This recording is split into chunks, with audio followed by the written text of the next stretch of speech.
Okay, ang natatanging paglalakbay ng Lakambini.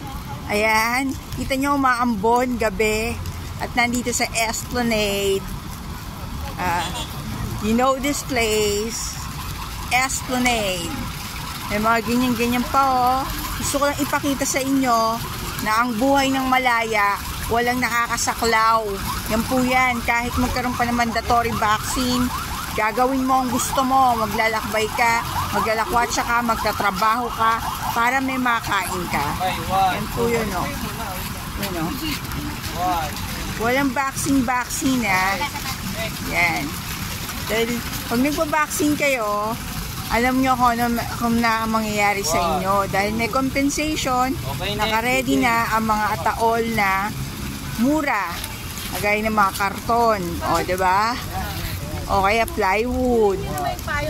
Yan. Yan ang Esplanade. Kita nyo yun, may mga ganon-ganon. Yan.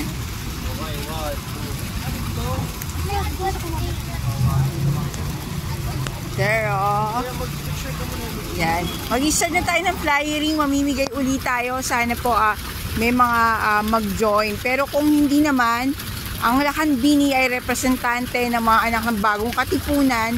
Lagi pong kumikilos yan, may sumama o wala. Dahil yun po ang purpose natin. We want to attain kung ano po yung hinahangad natin, yung goal natin. Ayan. Na maraming mga Pilipino ang mamulat. Okay, ang daming tao. Hindi ko mabuksan ang aking payong.